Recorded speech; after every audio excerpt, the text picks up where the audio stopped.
योग भूमि नेपालको रमाइलो यो।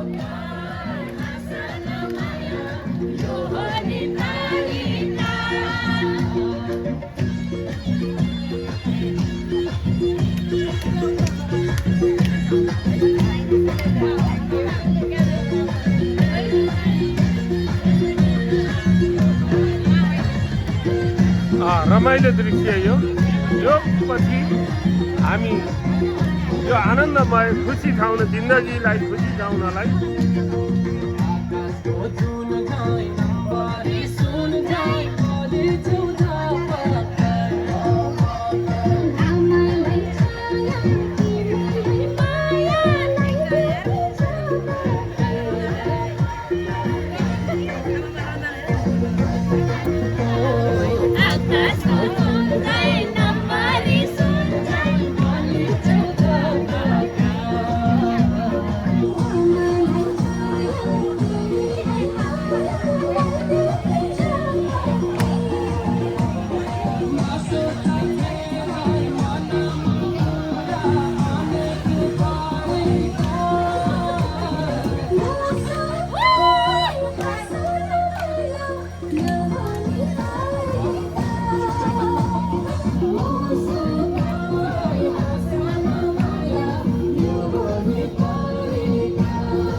अहिले देखिहाल्नुभयो योगपछिको रमाइलो दृश्य। यसमा हजुरलाई कस्तो लाग्छ यो कार्यक्रमहरू र योगबारे केही कुरो बताइदिनुहुन्छ कि भन्ने र हजुरको शुभ नाम चाहिँ? म हिक्मत बहादुर देउवा।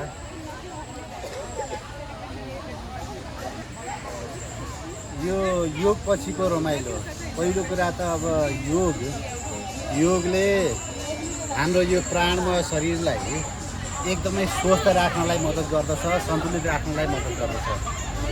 दोस्रो कुरा, योगमै जो हामी प्राणायाम गर्दछौँ त्यसले हाम्रो प्राणमय शरीरलाई सन्तुलित राख्नका लागि मद्दत गर्दछ। र जो हामी यो हाँस खेल रमाइलो योगका सँगसँगै हामी विभिन्न अतिरिक्त क्रियाकलापहरूसँग हामीले योगलाई जोडेका छौँ। त्यसले हाम्रो मनोमय शरीरलाई चाहिँ एकदमै स्वस्थ बनाउँछ। हाम्रो मन धेरै चञ्चल जो छ, यताउता चलिरहेको यो मनोमय शरीरलाई चाहिँ यसले चाहिँ स्वस्थ बनाउनमा मद्दत गर्दछ यसले। त्यस्तै अझ यो ज्ञानमय शरीर जुन छ यसलाई हामी विज्ञानमय शरीर पनि भन्न सक्दछौँ अथवा विज्ञानमय कोष भन्न सक्दछौँ। यी कुराहरू यो सङ्गतबाट पनि चाहिँ यो वृद्धि हुँदै जाने स्वाध्याय भनेर भनिन्छ।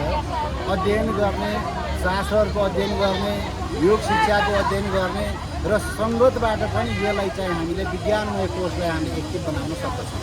त्यसैले योग पछिको जुन हामीले यो चाहिँ रमाइलो सत्सङ्ग गर्दछौँ, यसले हाम्रो शरीरलाई मात्र नभएर यसले हाम्रो विज्ञानमय ज्ञानमय कोषलाई पनि एक्टिभ गर्न मद्दत पुर्याउँछ जस्तो मलाई लाग्दछ। धन्यवाद। र यो नमस्कार, म राजेन लाल।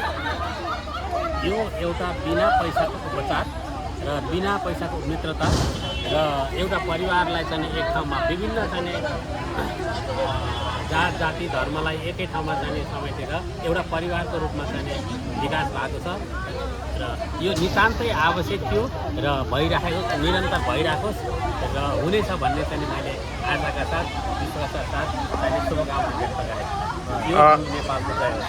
धन्यवाद।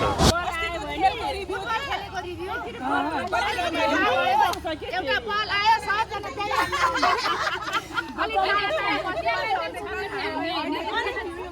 अनि बललाई हेर्नुको साथ हाम्रो ग्रुपमा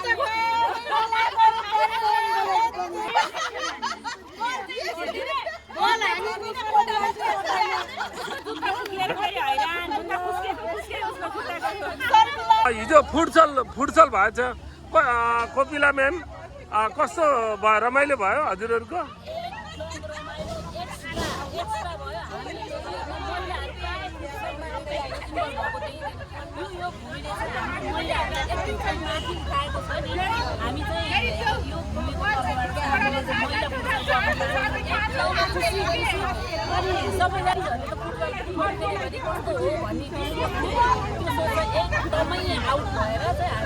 एकदम रमाइलो भयो। हस्, धन्यवाद। धन्यवाद।